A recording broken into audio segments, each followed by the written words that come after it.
Despite being one of the most worthwhile inventions in the history of mankind, plastic is regarded as a global health crisis hiding in plain sight. Plastic has been in circulation for much longer than we may bring ourselves to imagine, but only recently has it become a threat to human beings and the various ecosystems. Even with their convenience in our day-to-day lives, their impact on human health is yet to be grasped by many. It has been observed that plastics are responsible for significant pollution of the environment. All the major ecosystems were affected or are affected by inappropriate use and disposal of plastics. We have the PET bottles, the type that is used in mineral water. That has not been banned, although it is also a source of serious. It's a serious concern because it's causing pollution of the ecosystems that we talk about. Human beings are increasingly exposed to microplastics through drinking water, food and air, with an estimation of about 90,000 particles ingested annually from bottled sources of water only.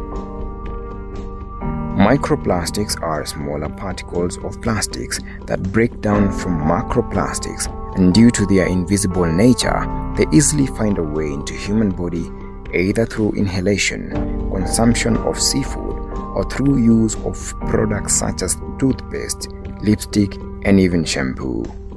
Zile tunaita pampers ni nyingi zaidi, inaingilia katika huu mto ambao unaitwa mto Nyamasari ama Nyamasari River, ama kwa jina lingine River Wigwa, ambayo inaingilia hapa karibu na Yacht Club. Inapitia katika makazi ya wananchi kutoka eneo la Kibos hadi hapa chini ziwani.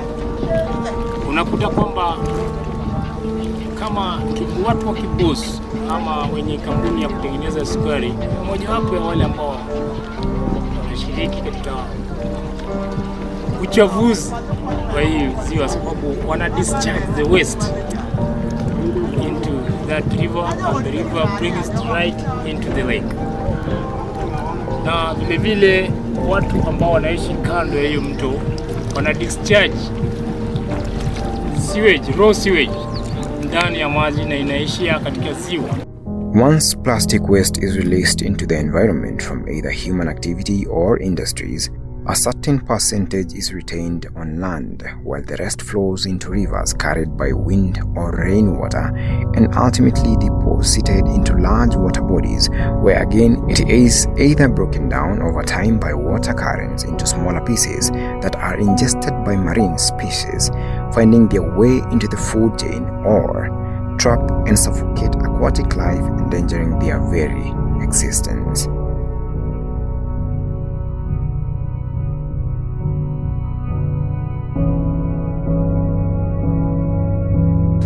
Kisumu is located close to the largest freshwater lake. So a lot of that plastic ended up into the lake.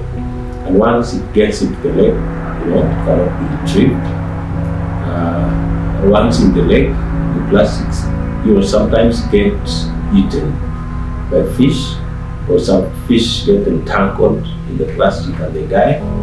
And even if the plastic stays long and breaks down in the lake, the microplastics are eaten up by the small fish, and the same ends up in the food chain. So when we eat fish, you get the plastics.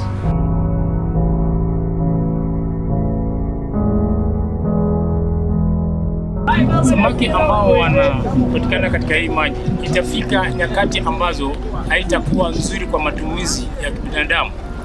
Manake zinakula chafu ambazo hizo chafu ziko na sumu. Hiyo chafu inapoingia katika mwili wa samaki inakuwa na ile tunaita heavy metal. Hiyo heavy metal binadamu akikula inachangia kuleta madhara ama magonjwa aina ya kansa. The increasingly efficient nature of plastics and its widespread use has made plastic waste management more difficult than it should be. Contrary to common belief, only a small fraction of plastic waste is viable to recycle, with the rest left to accumulate in the environment, with another smaller fraction being incinerated, which releases other forms of toxic waste into the environment if not done in the right way. Precious Plastic Manyata is a non-governmental organization that is committed towards reducing plastic pollution through recycling.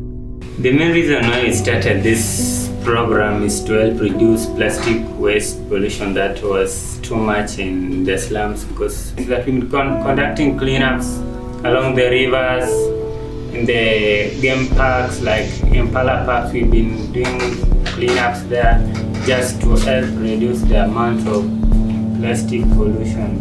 We've also been doing cleanups in the communities and also educating people on importance of plastic waste management. All forms of plastic waste are collected around Kisumu County through regular cleanups or simply picked up by street children for a few coins and assembled at a collection point in readiness for recycling, reusing, or transportation to designated disposal and incineration locations.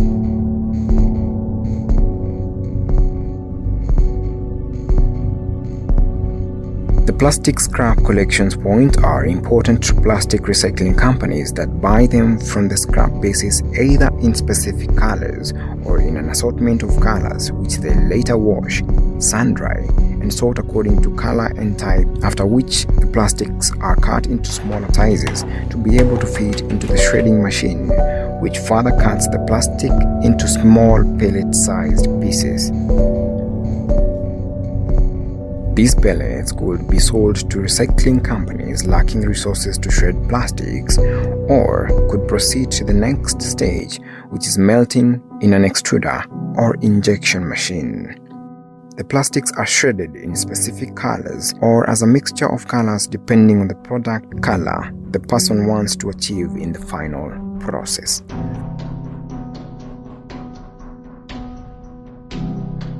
The extruder, an injection machine as the name suggests, receives plastic in form of pellets, melt it and release it hot, a form that can easily be molded into various products.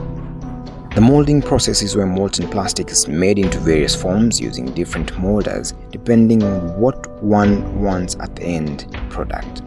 This process requires the person partaking it to wear protective clothing like gloves, a face mask and a shield, and special headset for noise reduction.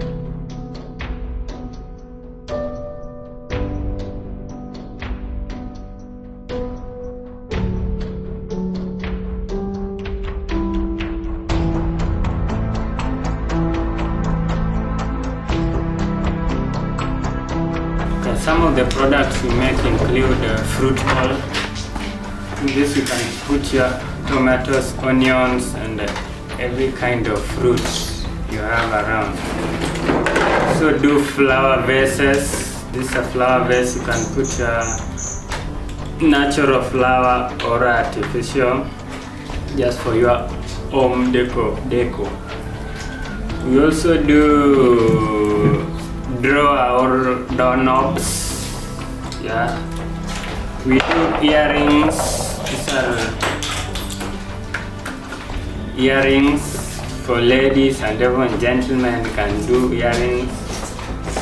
We do make pegs, unique ones, and very strong and durable, different colors. These are pegs. We also do, this can be a tumbler, or this can be a flower vase. Yeah, so we also make this bigger and smaller one. We also make feeders for educating people on family planning, fertilization, reproductive in general. These are feeders. Very good, very. We make plates for baja, chipo, snacks, and the rest. We have African earring and aquatic earring. and necklaces like this aquatic earring, this water dragon, this kind of fish. Yeah.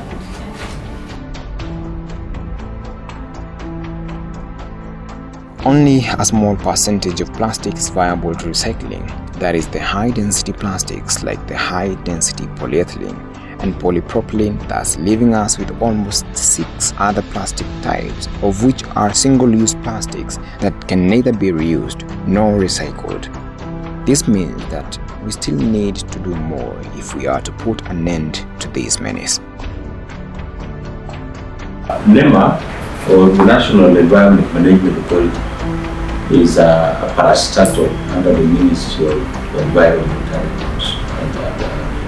Mineral Resources, Environment and Forestry. And NEMA is charged with the responsibility of ensuring a clean and healthy environment for all. So effective 2017, single-use plastics got banned. So the ban affected importation, exportation, and even local use, local manufacturing of the same plastics. So from 2017, if you are found with plastics, then you be arrested and charged because it goes against laws of the land. Kwa hivyo tunaona ni bora sana kuweka mikakati ile ambayo inaweza kufanya tuizuie isiingilie katika mazingira yetu. Kama tutakuwa tumeweka mtu kwa mtu pale, hawezi kuweka labda kitu ya kuzuia isipite kiingie kwa ziwa. So the only way to help is to learn on how to manage plastic, how to reduce the use of plastic. When you can use a glass or when you can use a different thing, avoid plastic.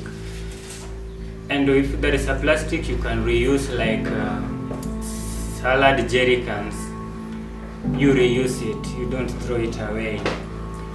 And if there are ones you can recycle, don't throw plastic endlessly. You throw to a place where it can be found. Mostly we say you don't throw plastic away, you throw to us, we are the recyclers.